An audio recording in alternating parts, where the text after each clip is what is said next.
Frank, we can see you. Yay! Just in time. Just in time. Saved by the bell. Good morning, everybody. Welcome to Ask the Expert, Season 2, Episode 1, Barista to Tech. My name is Hylan Joseph, and I'll be your moderator. Today, we are speaking to Linda Tanaka, Frank Freeman, and Clinton Hodnett. They will discuss their pathway from being a barista to becoming a tech. They'll speak about 10 minutes each, kind of talk about what made them decide to become a tech, how they got there, how they got training, any hurdles they went through, and then we'll open up the floor to questions. The Ask the Expert series is for everybody. This is our second season. Our first season was very successful. With our second season, we will be doing 10 episodes. This episode, we'll be doing Barista to Tech. Next week's episode with Scott Manley, we'll be dealing with chlorides. Then we have Cleaning Your Equipment with Maria Cleveland, Mark Roby, Kurt Benedict, and a panel will be discussing super automatic basics. Then me, Michael Tehan, Clinton, and Kurt Benedict will be discussing what a tech needs to know about electricity.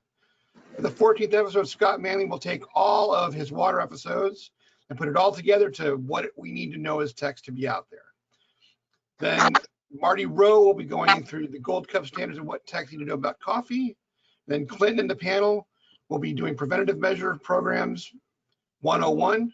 Then Rich Leeson from Bunn and Simon Green will be doing basic brewer operations and troubleshooting. And then 18 will be season 2 wrap up with Clinton, Caleb Leach, and the panel. And we'll be asking any questions and drinking coffee. We're committed to presenting these episodes throughout the year. This is season 2. We have season 3 planned out. With that, I'd like to introduce Linda, Frank, and Clinton. Starting with Linda, why don't you tell us about yourself? Hi, I'm Linda. I work in Denver, Colorado for 9Bar Tech, and I have been a technician for, I'm on my 3rd year now, but I have been in the coffee industry for 12. Yeah, wow. as a person for almost a decade. Frank, you're next.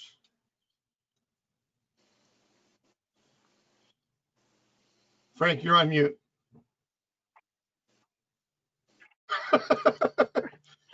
Hey, how's that? There we go. I'm Frank Freeman. I own Htech Services in Houston, Texas. I've been a tech since about 2014. I started as a barista in about 2009. So yeah. Clinton, how about you, my man? I am Clinton Hodnett out of Buffalo, New York. I own Connected Coffee Solutions. It's just me and a big graveyard of machines here. I've been in coffee since about 2013 when I was a barista, and then have been teching for about the last 4 or 5 years, the last about 3 of those being with my business. Okay. So what I'd like to do, you guys, is we're going to start with Frank, is what I'd like you to just discuss with the group. And I'd like you to go through how you got started, what motivated you to move into a different career, how you got training, and did you experience any hurdles along the way? So, and I know we all 4 of us started as baristas. So Frank, I'd like to start with you. Yeah, so I kind of wandered into coffee pretty haphazardly. I just needed a job and I was going to this coffee shop all the time, and I was kind of just a coffee shop rat. Just hanging out at them all the time and kind of being that guy. And my favorite shop was just kind of hiring coincidentally when I went in there. And it all started pretty innocently, just, kind of being in the community, always knowing where the, cool music and stuff was. But it was a really slow shop. And I remember one time someone ordered a French press, and someone had never ordered a French press before. I had no idea how to make one. And so I asked my coworker, and she was just like, you put some coffee and some water and you let it sit for a while. And I was like, wow, that tells me nothing. I have no idea how to make a French press. And now I have even less idea now. And so it just kind of went down the rabbit hole. And then, figuring out, how do you make a good French press? And then it became, how do you do this? How do you do that?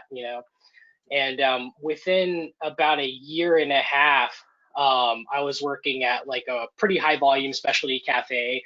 At least for, whatever specialty was in Houston in 2009. And my boss offered me, like a small pay bump to clean the grinders every week, which is real easy. It was like Mazurconis.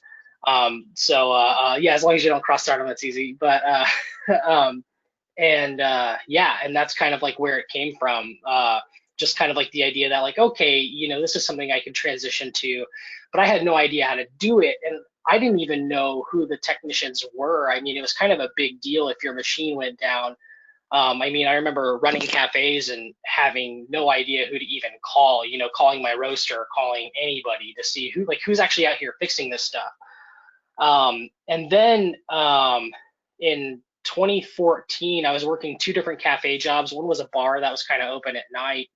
And the late hours were just really killer. I mean, I was working till, midnight or 1, and then turning around and opening the coffee shop the next morning. And then, doing doubles again. I was like, man, I really like having 2 incomes, but this isn't really working with these hours. And so I was thinking I'd find some other kind of like tech support kind of gig. I'm pretty computer savvy, and I was thinking I could, do that for some extra income. And it turns out that right there, and I'd been thinking about getting into espresso tech work for years, but just didn't really know how. And there it was, and Craigslist was an ad for somebody to run a Starbucks contract down in Houston. And so I answered with those guys. I called them and said, hey, I've actually been trying to get into this, and I didn't really know how. And it was Esteban from Ecowater. He's like, you want to do this? Like, nobody's even ever heard of this job. And, and I had really never done anything but clean a grinder. I had done a little bit of rehab work on a Synesso, and pretty much just like did the switch from the brass to the ruby jets on a old Synesso for a cafe I opened. And that was it. I mean, I'd never so much as rebuilt a steam one, yeah, and there it kind of went. But when I started doing with them, it was all Starbucks, which is great because starting on a super auto is awesome, especially because I run into so many techs now that are kind of afraid of them. And so just like doing that for day in, day out for 4 years opens up a lot more possibilities as a technician. But then about 6 months after I started doing that, I had all my friends from the coffee industry. They're like, hey, we finally have a tech who actually kind of knows what's going on and knows, being a barista as well. And so about 6 months after that, I started the LLC just so I could start running calls for friends, just kind of on the side, but just have like a legal way to keep track of taxes and make sure I didn't get into trouble and anything. And then, like 5 years later, it's just like spun completely out of control. About 2 years ago, I left Ecowater, and I've been just doing my own company since. So happy accident. So I'm always interested because, like, I remember when I decided to become a tech, I can think of a specific moment when I was like, I need to do something else. Was there a specific moment when you were thinking about this and changing your career that you're like, I got to move? Yeah. I was, for the time and for who I was in my age, like I was a pretty talented barista for a little bit, but then I got pretty jaded and I got pretty burnt out. The pay was one reason, but just, customers were getting tougher and tougher to deal with, especially because there was like no reward. And because I've been doing this for so long and had basically never made any more money. And I was like getting to the point of like almost being unemployable. Like I was just so jaded and had such kind of like low expectations for like employers and customers and coworkers and just everything. And I was like, yeah, I have to get out of here one way or the other. But I still love coffee, I still like I want to stay in this industry somehow. But it's really hard to do that and like actually make a living. I remember that very well. Being like, I really need to get out soon. Yeah, Clint and Linda, I'm going to ask you the same question just in case, just so you know. Thank you, Frank. We'll ask some more questions after we go through the presentations. Linda, you are next. Do you need me to review the questions for you, or are you good to go? Yeah, can you just review the question? Okay, so what I want to know is how you got started, what motivated you to move into a different career, where did you get training, and what hurdles did you run into along the way? So I was started in the coffee industry for working for corporations. And that was kind of fun just to like be working in coffee because I always like grew up around coffee and I love coffee. Grew up on the island of Hawaii, where it's the only state in the US that grows coffee. So yeah, coffee is a big part of my life. And I made the big move to Denver in 2012 and realized that Denver has like a real big coffee scene. Like they take their coffee seriously. And so the more I got into that, I worked my way into working for a small specialty coffee roasters, Copper Door, and they were actually really integral in my growth in coffee, as well as like kind of my wanting to get into coffee tech. Being a barista, especially in Denver, where they're very passionate about people's rights, and yeah, they're just real fighters for the little guy, and I appreciate that because just I've heard, I personally have not experienced the, I guess, sexism in the industry, but it's definitely there. I've witnessed it in the past. And yeah, so working for Copper Door and just having the kind of community you have in Denver was really helpful. Everyone was encouraging in my wanting to become a tech. I actually, we're such a small shop that I decided I wanted to learn a little bit more about the machines we were using and how to troubleshoot and repair little things and how to prevent other things from happening. So the owner was really helpful in getting me to SCA Expo, and I went to a bunch of seminars there. And that was really how I started to learn a little bit more about tech. And then I realized, oh, there's like a whole career in fixing machines and fiddling with machines. And I had a lot of fun with that. So yeah, that's when I decided I wanted to go more into tech and leave the barista life behind, because there's definitely the barista blues, feeling like you're stuck in a rut and you're like, what am I doing? I love coffee, but is this really my life? And yeah, so I left them and went to, through connections, found Coda Coffee and 9 Bar Tech. And 9 Bar has been really great to me. I've learned so much from Javier, and yeah, that's pretty much my road to tech life. Thank you. I have a question, and we spoke to this during your interview, your previous interviews. You talked about sexism, and you are the rare breed of female tech in the industry. What could the industry do to be more inclusive? Definitely more encouraging. There's been a handful of times that, I'll talk to other female techs that have told me they either won't be taken seriously when they inquire about becoming a tech, or a lot of times we're talked down to, I guess. Just, the thought that like we can't comprehend the same things. But I personally haven't had that from other techs. I've had it from some construction workers, but yeah. So that's definitely how it could, the industry could open up more to females, is just being more encouraging. So did you have a defining moment where you're just like, I've got to move on? Was there a specific moment you could think of where like, I love coffee, but I want to stand. This is what I'm going to do.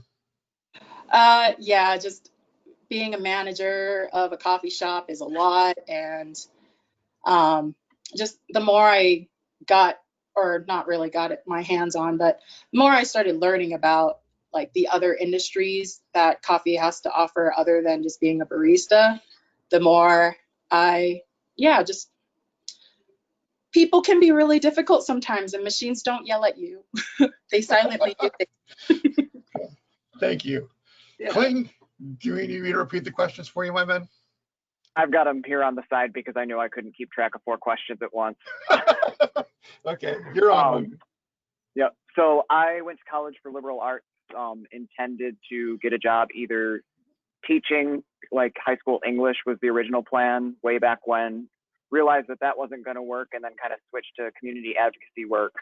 and was waiting on a job that I'd applied for in that field, and suddenly realized that I liked to not go hungry and needed to get a job. So a friend of mine had just taken over management of a location of a chain that I fondly refer to as second and a half wave. Basically, it was Starbucks, but with really well roasted single origins, as long as the person who was handling them well. Some of the served single origins weren't that great, but water under the bridge now. So I got trained there by a really incredible head trainer in tech, Jake Casella. Some people from Chicago might know him. And I had been like full on, like not interested in science for the last decade or more of my life. And all of a sudden, this guy is throwing extraction graphs in paint marker on the back of a Fetco, and I am fascinated. So that fell me into coffee, and I really fell into the barista world, invested everything I could in trying to learn as much as I could, as fast as I could, and didn't really do too much on the tech side because I worked for a chain that had a technician in-house who just handled that stuff. I just made sure to put in the report that said, hey, the Mazzer shocked me for the 15th time if I touched it and the Marzocco at the same time. Still don't think that problem ever got fixed, but again, not my shop, not my problem anymore. After a while there, a small local roaster was starting up, and I was pretty much the only barista in the city who was posting latte art and stuff on Instagram. So they asked me to head up their coffee program. They were just home roasters who decided to open a cafe and kind of didn't know what was going on. And they got 4 of the first, I think, 200 mod bar units that were sent out in the US. And they early adopt a lot of machines and find some gremlins for those companies. They're good about that, and they know that that's what they're getting into, so they embrace it now. But at the time, there was an issue with the filtration we'd been told to put on our machine, ended up dry firing the heating element in the steam boiler. And my boss turns to me and goes, you know how to fix that, right? Like, I know how to pour a swan. I don't know how to make the thing do the thing that makes me pour a swan. We'll figure that out, I guess, because you're a startup and that's my job now. Okay, let's do this. So I spent the next week on the phone with Chad at Mod Bar, learning how to be a tech, basically, and got that up and running, ended up starting to do a little bit more work for their clients, and was still running the coffee program and exploring that side of the world, but falling more and more in love with wrench work.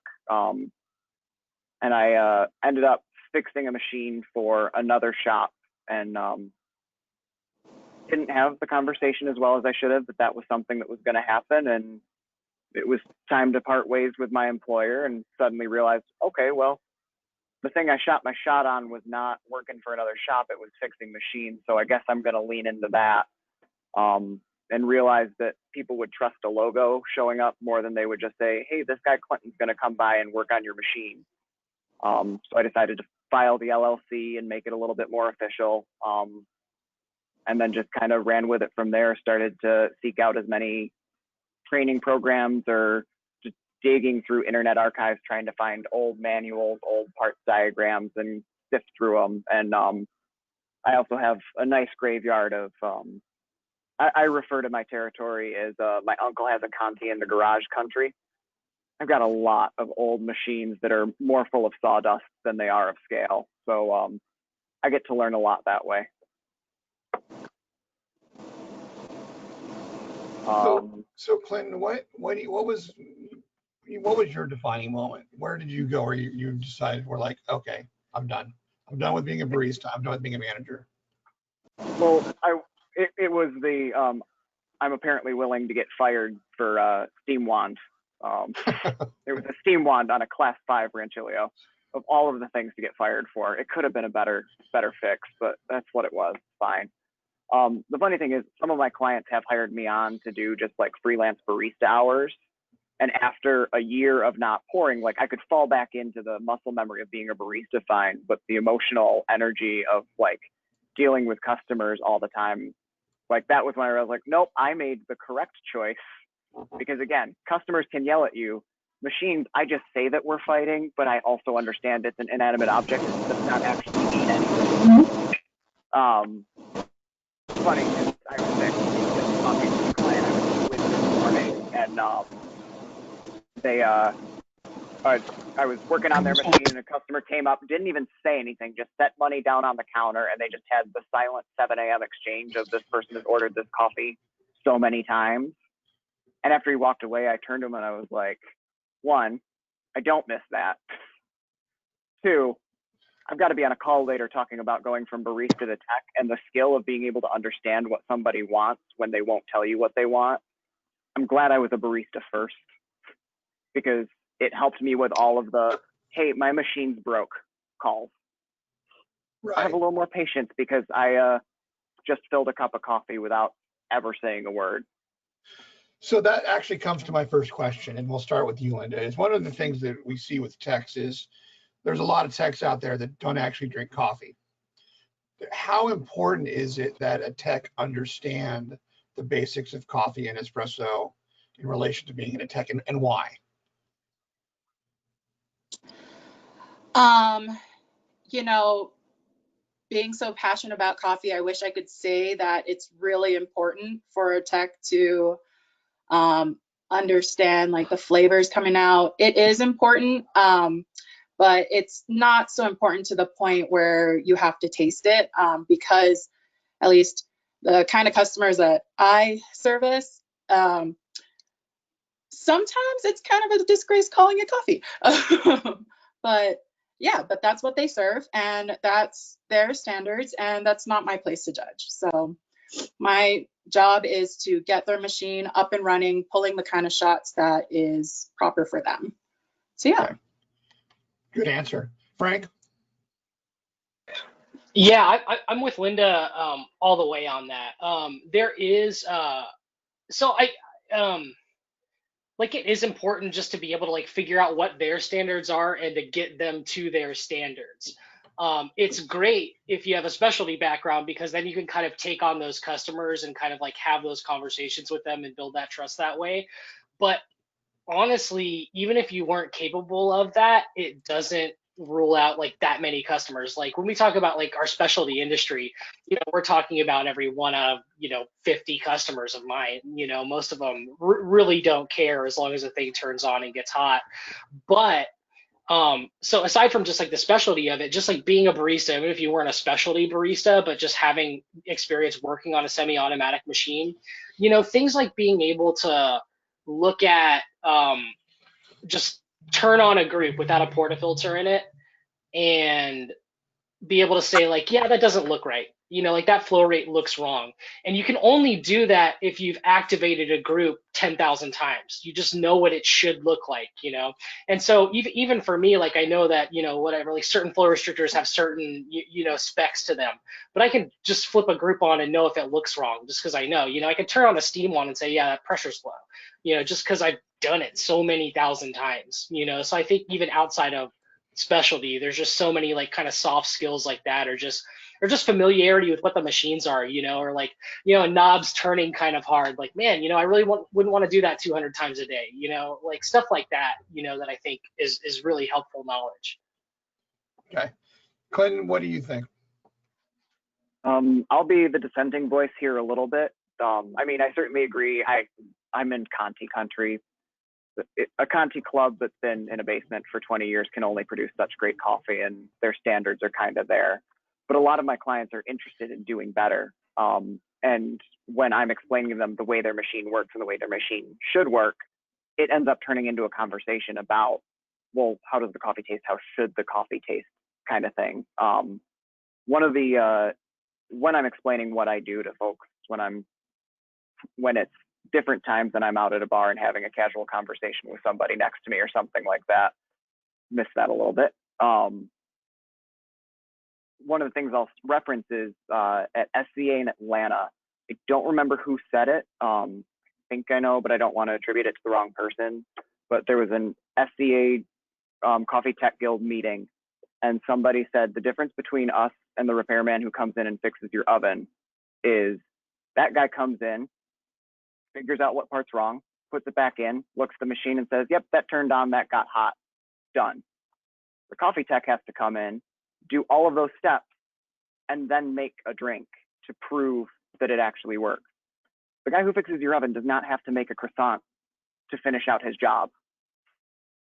We're expected to do that, at least at some clients, maybe not all of them, but it is important for us to know, be able to communicate with the customer and say, all right, your standard is here and I see that standard. I'm happy to help you meet that standard. If we want to move that forward, that's awesome, but here's where we're trying to get to.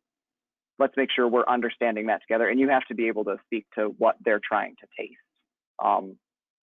And whether that's, I mean, I have customers who will talk flavor notes. I have customers that will talk like not enough coffee comes out. It just varies customer to customer, but I need to be able to speak to each of them on their level to successfully complete a service. Thanks, Glenn. That was Marty Rowe, by the way. On the Nice. quote. I was wrong. I'm glad I didn't say I who want to thought give it Marty was. credit because he's actually watching. Hey, Marty. All of you spoke to customer service experience, and I find that the customer service experience with a service tech guild, with being a tech, is much more intense, with the owner really focusing on you. Glenn, you run into this with older machines. Do you have any advice when you're working with that on how to deal with that? Like, how do you deal with the super intense, angry owner? Let's start with you, Frank. Without naming names. I know. To be honest, I just don't play with any of that at all. So one of the things I think any business owner will tell you is like learn to say no, like as quickly as you can. I've had those experiences with customers, and there's kind of like I mean it's almost like being their therapist a little bit, kind of like mimicking their language back to them. Like, yeah, I understand why you're upset. I would be upset too, but I didn't break your machine.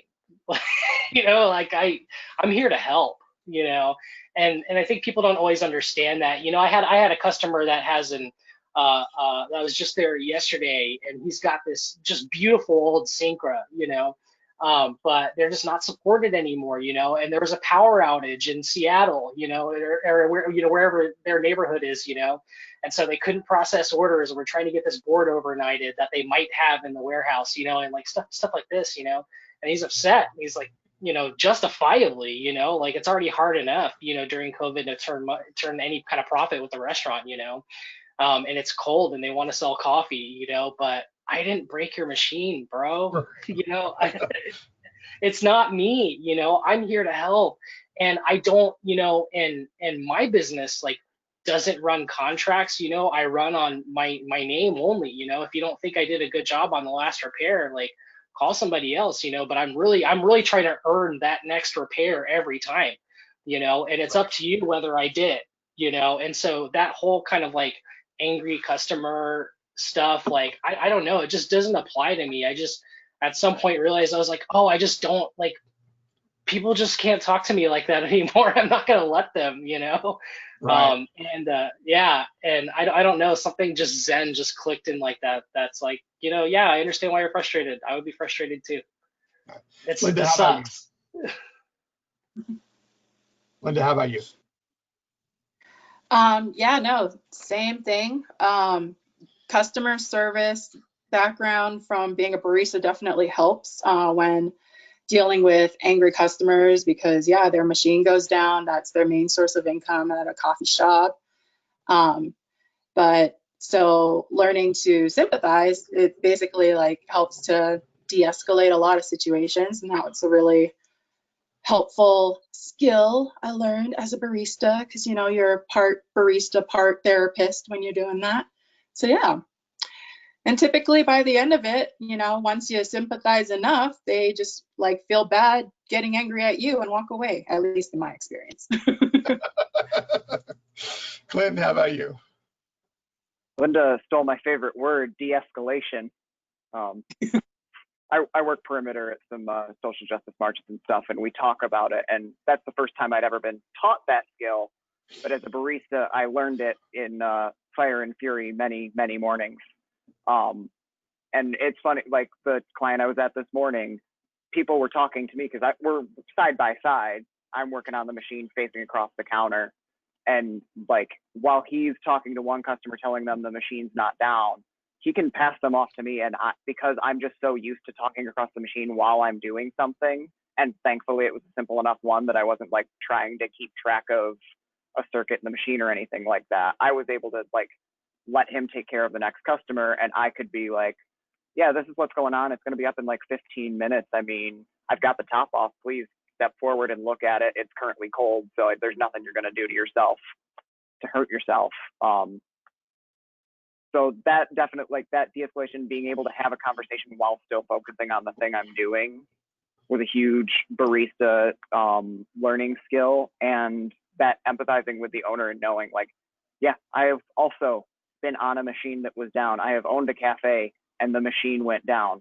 Thankfully, I was the tech and my bag was in the car, so it was 15 minutes, but it still was a scary 15 minutes that day.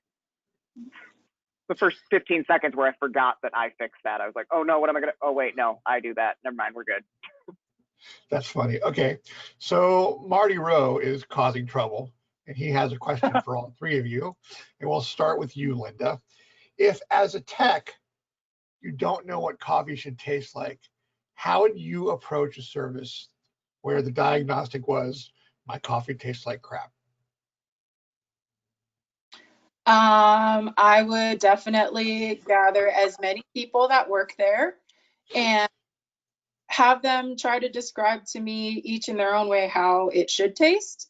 And then from there, as I think that I'm getting close to something, I have them all taste it and just give the excuse, oh, I can't drink any more coffee, until they tell me it's good. Frank? That's a good strategy. I've never tried that. I actually do like that, Linda. Yeah, I might use that going forward. Yeah, that's really tough. I had the same problem like when I first started doing tech work, because I had started like immediately in specialty coffee, so I never really had bad coffee before, and now I'm like pretty good at actually being able to taste it. But at the time, I'm like, I don't know, it always tastes terrible when I come here, you know. Yeah, I think you got to crowdsource. You got to crowdsource, and if they have any regulars there that are like really kind of deep in the operation, they're great to lean on too, you know, because they know what their drink's supposed to taste like. But yeah, you got to crowdsource the staff. Yeah, I don't know. Other than that, you just got to keep trying.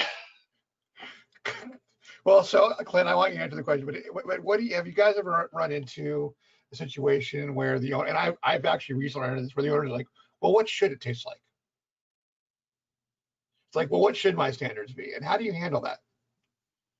Frank, you were last. I'm going to put you on the spot. Okay.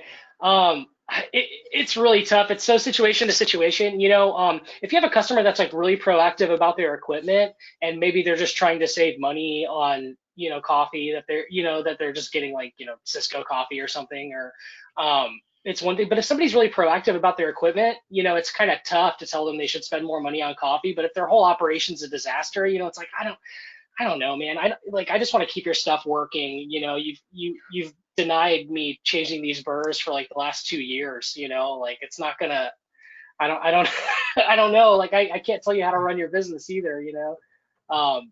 Yeah, I don't know. That's a really tough question. I guess just try to figure out like what they're actually looking for. You know, like, do you want me to like help you like consult on a new coffee program, or do you want to stop a certain complaint that you're hearing all the time? You know, kind of try to get as specific as you can with like what issue they're having. Clinton, your turn. All right. As far as Marty's question, yeah. One thing I remember is they're always going to ask me 1,000 questions while I've got a voltmeter in my hand and I'm trying to test leads. It's okay for me to ask them 100 questions back. So I will quiz them on their coffee and quiz them. And another thing that I always will focus on is, okay, what was it doing before and after it tasted weird?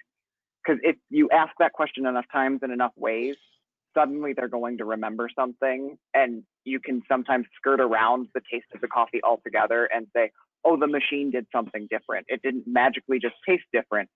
The machine behaved differently after yesterday when the new guy closed and it seemed like half the bottle of Cafezo was gone. probably just didn't flush it enough. I've had that. Yeah. As far as how should it taste, I like to pull the full 180 on that one and say, well, how do you want it to taste? Because at the end of the day, you're serving a product, you're sharing something. You should share something that you like. And even if you necessarily, as the owner, don't like coffee, you had some kind of an image when you started this business of what you shared across the counter. And if it was really just like the big Central Perk 40-ounce mug that's more like just dead foam than anything else, that's cozy. I mean, I had an opener that I used to work with who would mix almond milk and soy milk in the largest pitcher, steam it as far as she could, and then just spoon all the foam off into a bowl and just like eat the foam the whole morning. And at a time when I was like trying to be very pretentious about like, no, overstretched milk is terrible, that reminded me of like, oh, things that like seem weird can also taste good. That's fine. As long as you're sharing something you care about, that's what matters. Thank you. Linda, the Marty's question. I'm sorry, what was the question? The question is, as a tech, how would you approach, as a tech who doesn't drink coffee, how do you approach a call, my coffee tastes like crap? Oh, I thought I answered that one. Oh, did you? Yeah. You might have. Actually, that comes on to the next question. This is from Jerami85. And baristas to techs. Let's start with you, Linda. How important is it to clean the machine? Oh, so important. So important. And why? I could not stress the importance of properly cleaning and properly flushing your machine. Yeah. As a barista, I didn't fully understand it. As a technician, I now fully understand it. Yeah. I've had to use alternate crowbars to open some things just due to either lack of cleaning or lack of flushing. I have had to use a torch. I've had to use a torch on screens. Frank, what do you think? I know your answers are going to be, but I got to ask. I have a controversial opinion on this one. I think it's less important than baristas think it is. I think it's great for coffee quality to have like really clean groups, especially. But if you've got a gunked up steam one, I can talk you through paper clipping it over the phone until I can come actually clean it out and make it right. But there are so many times where you go on a call and like, you know, you like a solenoid caught fire. You know, and they're like, oh, I backflush it every day. You know, like, yeah, it doesn't matter. You know, like 99% of problems are not related to whether you backflush or not. You know, they're probably because you have 4-year-old water filters. That's important. You know, if it comes between paying me or paying the water guy, pay the water guy. I'll thank you for it. You know, and then just call me next time. But yeah, I mean, it's important for coffee quality. You know, and it's really annoying when you have, you know, like 18-month-old gaskets, you know, that are like caked in coffee, you know, but I can get in there and clean that, you know. It's you who's going to suffer for that. The machine's probably going to be okay. Might be an extra half hour to take that brew valve apart and rebuild it, you know, or, you know, soak it to get all the gunk off. But most problems aren't mitigated by cleaning groups and steam wands that I see in the field anyway. But also we have really terrible water. So it's, you know, mostly cleaning rocks out of tubes down here. So. Okay. Clinton, what do you think? Mine's kind of a two-parter in the middle.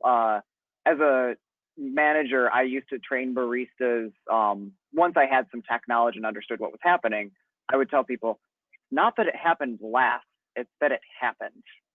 And part of that was, I am a fan of pre-closing as a barista.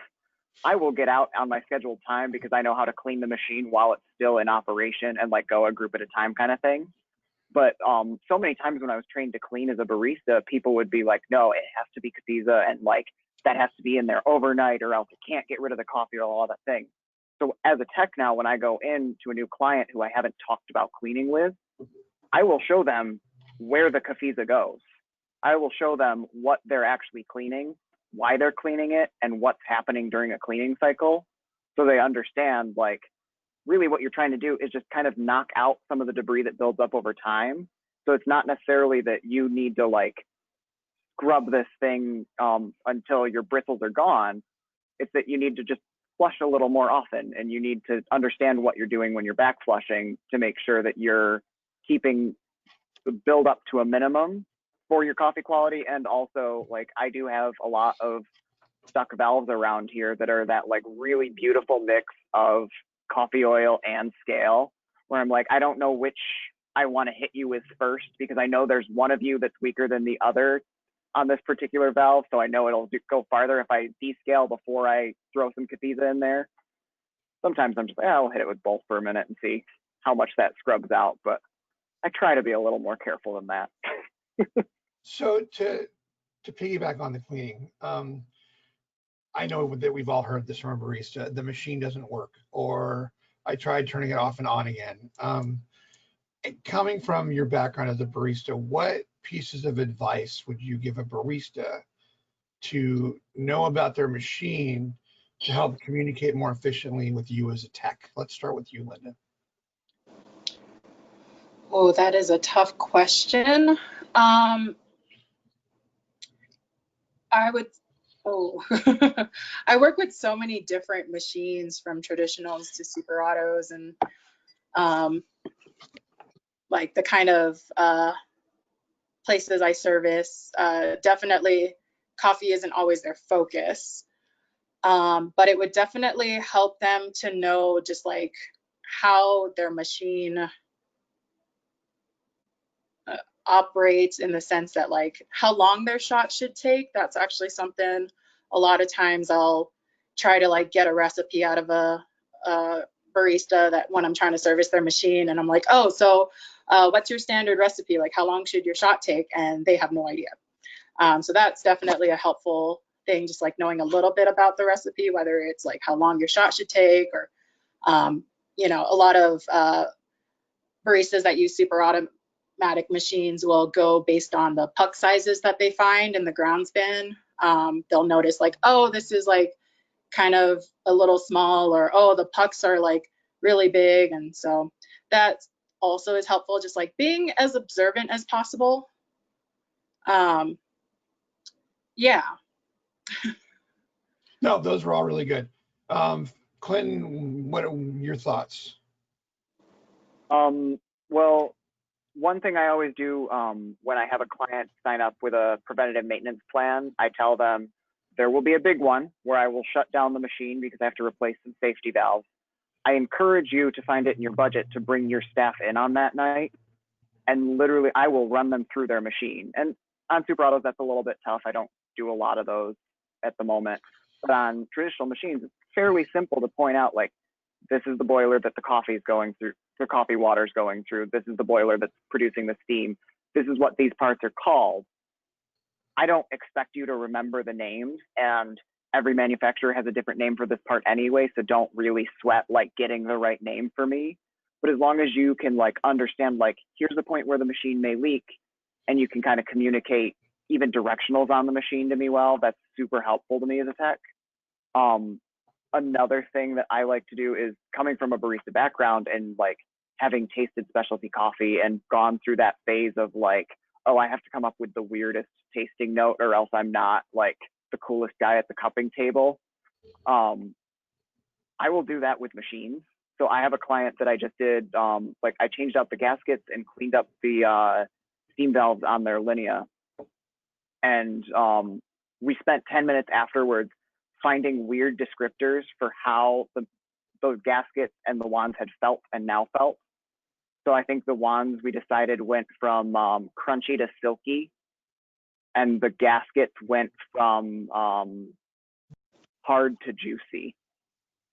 And I was like, we can use weird words like that, and like, because we're laughing about it and communicating more, I'm getting a better idea. You're gonna let slip something in that conversation that actually tells me like, oh, your gasket literally is like leaking now. Okay, I now understand what the problem really is here, rather than like them struggling for the right words. I'm like, use whatever words work for you, just use a few more of them and we'll get to know what the other one is saying. Thanks, Clinton. Frank, your turn. Yeah, I think Linda alluded to this some, but I ask the same question over and over and over. They make the call and you say, hey, what's it doing? It's not working. How do you know it's not working? What's it doing or not doing? What did it used to do? And then you get on site, you know, and if it's like a restaurant or somebody and the host is just showing you where the espresso machine is, what's it doing? Anybody who will talk to you, ask them about the machine, you know, because somebody's heard something, or maybe they go and make their own coffee and it's been acting weird, even if they aren't in charge of serving customers or whatever it is. Yeah, I just ask the same questions over and over and over and over until somebody gives me something that I can, you know, kind of grab onto. Yeah, I don't. I think they're both right. You know, kind of teaching the staff about the machines a little more. I notice even on just any service call, you know, there's always kind of somebody kind of looking or kind of hanging on, or you know, maybe they don't want to bug you, you know, but they're kind of looking, and you can say, hey, yeah, actually, you want to come over and look over, you know. And they're like, oh, you know, I'm not the manager, you know. Like, no, you just looked interested, so if you got time, I can show you what I'm doing, you know. And I think that, yeah, just kind of like opening that conversation is really helpful, for sure. I think I have one addition, because I do a lot of troubleshooting because I have some national accounts, is explain to your staff how to read the pressure gauge. Because if you have a dual gauge, and because I find, like with a lot of traditional machines, the sight glass means nothing, because I go on tons of autofill calls where they're telling me that the machine's out of water, and then as an early tech, I made the mistake of turning the machine on that was out of water and got sprayed in the face. It's, what does the pressure gauge say? Does it say, you know, if it's dual gauge, does it say 1.5, 1.0 when you're extracting pressure? When you're extracting bar pressure, is it at 9? Because we'll get calls where it's like, well, my bar pressure is at 14. It's like, are you making a shot? Like, well, no. It's like, we'll make a shot. Well, it's 9. Thank you for your time. It's like, that's literally one of the single strongest things I've ever learned, is showing your baristas what that tool is and how to read it. Also, how to turn the machine off and on again. I've spent hours on the phone trying to explain how to turn a Franke off, or how to turn a super automatic off and then turn it back on. Caleb Leach has a question. What was your, hold on, what was the biggest aha moment in learning how to be a tech? Then let's start with you. That's a good one, Caleb. I think some of it comes from like being thrown into the fire with a mod bar. It was nice to see the systems separated. And then the first time I saw a machine where the systems are together, like suddenly realizing the way that those circuits interacted, and then being faced with a heat exchanger and suddenly like they're all variations on the same system, which is a horrible oversimplification, I know, but like if you understand the rudimentary, water comes in, gets hot, gets let out, like realizing that you could make troubleshooting that easy and then just kind of add the layers of complexity based on the machine, what you needed to address. Like I used to spend hours working on machines, thankfully here, not out on the floor at clients, but like chasing this problem, and then like, oh, it was really the simplest little clog. And I was like testing all of the electronics because I just didn't think about what system was actually involved. Also, I will add to the teach them on and off, make sure they understand where it's plugged in. I've definitely almost gone out on a call where like at the last moment, I was like, just to check, is it, like, I know you've turned it on and off, is it plugged in?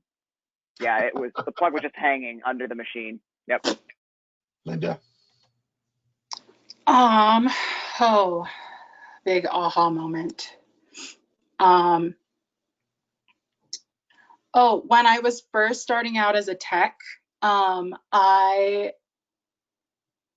was water pressure issues I was having with the machine.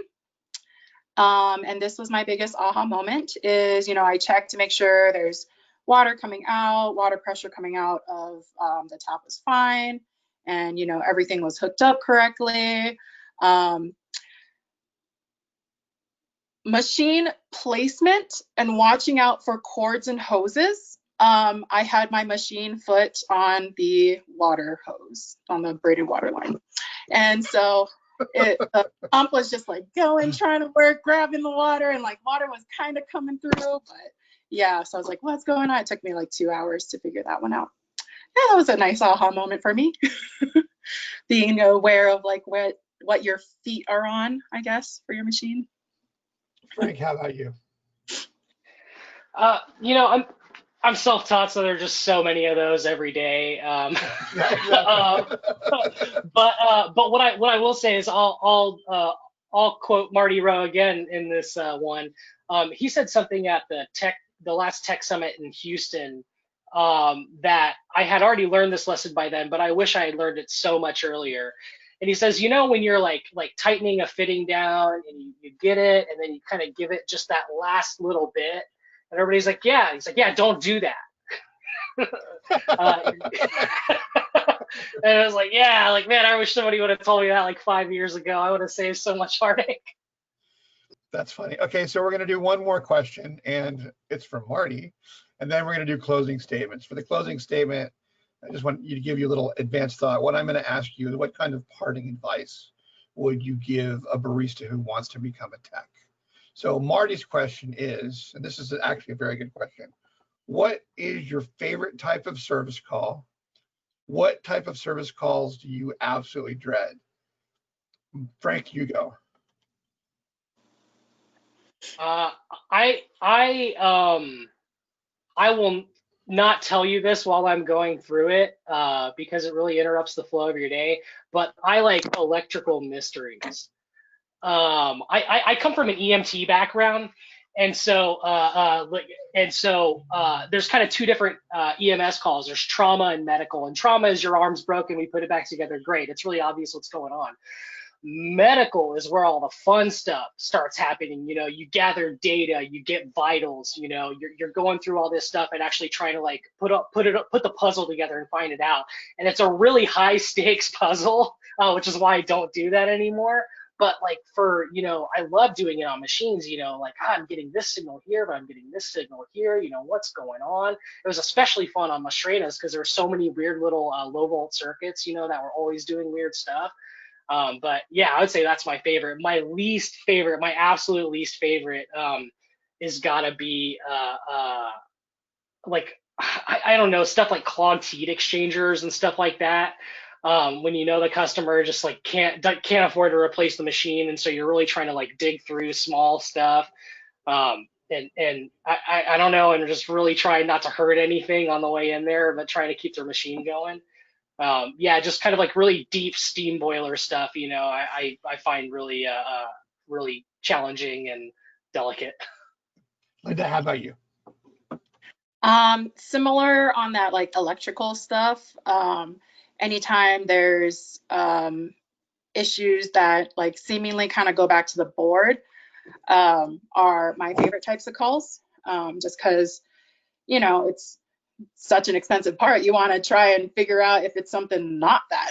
So yeah, just definitely solving those types of mysteries are my favorite. I would say my least favorite are clogged steam ones, probably, because the caller will always try to over exaggerate and make it seem like it's a whole steam system failure, and then you arrive and it's a clog.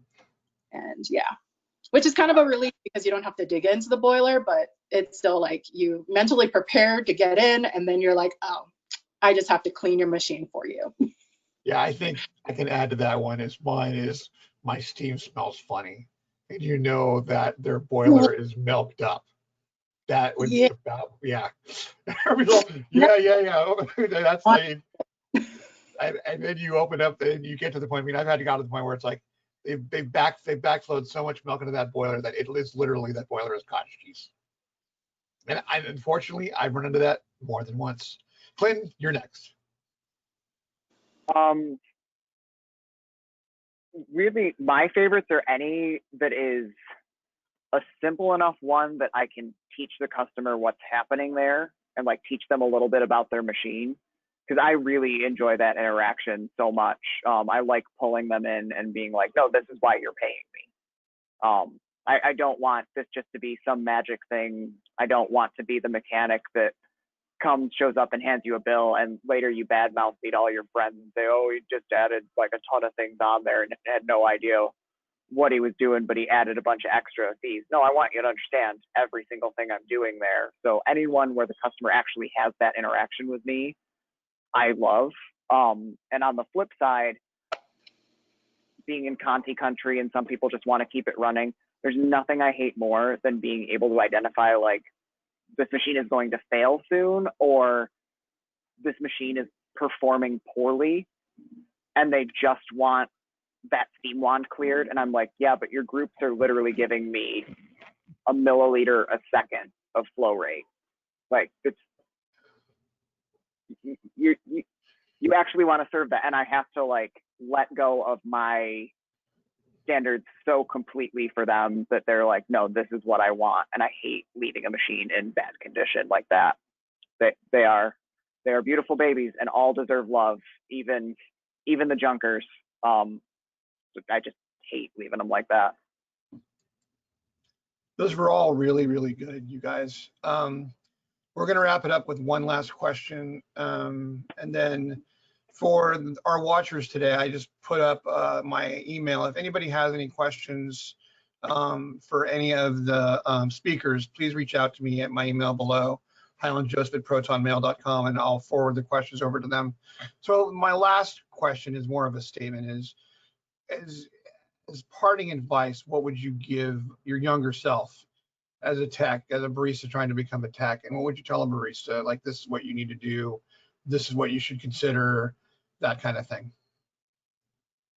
Let's start with you, Clinton. All right. Start where you know and like try to learn from there. So like a lot of us in the tech guild are super happy to talk to you. Like if you're a barista and want to learn about being a tech. But if you walk up to me and say, teach me how to be a tech, I'm just going to kind of stare at you slack-jawed a little bit while I try to process where to start. But if you ask me, hey, I work on Alinea and I've noticed this thing, can you explain to me as a tech why that's happening? Oh yeah, I am so excited to go off and talk about that, and so many people are. And that's a great way to start to learn and then just kind of build your knowledge base out from there. But always have something that you know to reference it back to, rather than just being like so deep in theory that you're never even gonna understand pressure profiling, because you're never gonna work on a machine that has pressure profiling. Frank? Yeah, could you repeat the question? I was just thinking about it kind of hard there. I'll shorten it a little bit. What advice would you give a barista who wants to become a tech? Yeah, I mean, dig in as much as you can. It's really hard, and I was actually having this conversation with somebody else the other day. I'm just like the money and time it takes to like train a tech like for your business. But even besides that, it's just kind of, it could be dangerous if you don't know what you're doing. You know, I've almost hurt myself many times. I'm not proud of that, but you know, it's happened. And so it's kind of like a really scary proposition for me to take someone under your wing. But you know, if you've got service calls, if you've got PMs, that's something you can do is, you know, if your shop isn't getting like regular maintenance, you know, really hound your management about that, because they need it anyway. And if you can make yourself the person that's there for it, you know, PMs are just a great place to see everything that's happening in the machine, you know, and be there and ask questions. You know, to be honest, a lot of times I'm kind of bored while I'm doing a PM or something, you know. I'd love to have somebody to tell them what I'm doing, you know. It made it fun. I had a part-timer for a few months last year, and it was great. It was so much fun, like just going around saying, oh my God, here's a steam one, here's how it works, you know, like here's all this stuff I know that nobody cares about. Like, come on, like, and I think that's a great way to get into it. Thank you. Linda, yours is kind of a two-part question, the barista question, and what advice would you give women who want to become techs, who decided to make that change?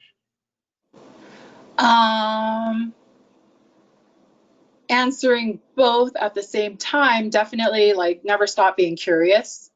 You know, as a barista, you're so curious about coffee. So, you know, just changing your curiosity to how the machines work. as far as road to being a technician, and then to never stop talking to people, telling them your dreams, because you never know if you're talking to the right person who knows another tech that is like looking to teach someone, or just another person who might know of free workshops at SCA that I took and was very helpful. So yeah, being curious, never stop talking to people, and especially for the women that want to be techs, like just put yourself out there. Don't be afraid, because at least in my experience, the industry has been a lot more welcoming than I guess from what I've heard in the past. Yeah. Thank you. You guys, it's been a real honor talking to you. And thank you for doing episode 1 of season 2. We had almost 43 attendees worldwide. We had Singapore. We have a Greek contingent that watches every single one. So, but thank you very much for doing this, Clinton. I believe you're moderating next week. So we will see you next week. Yeah. I appreciate your help, and you guys have a great weekend. You can just log out right now and we'll shut it down. Have a nice day. You too. Thanks, everybody. Bye.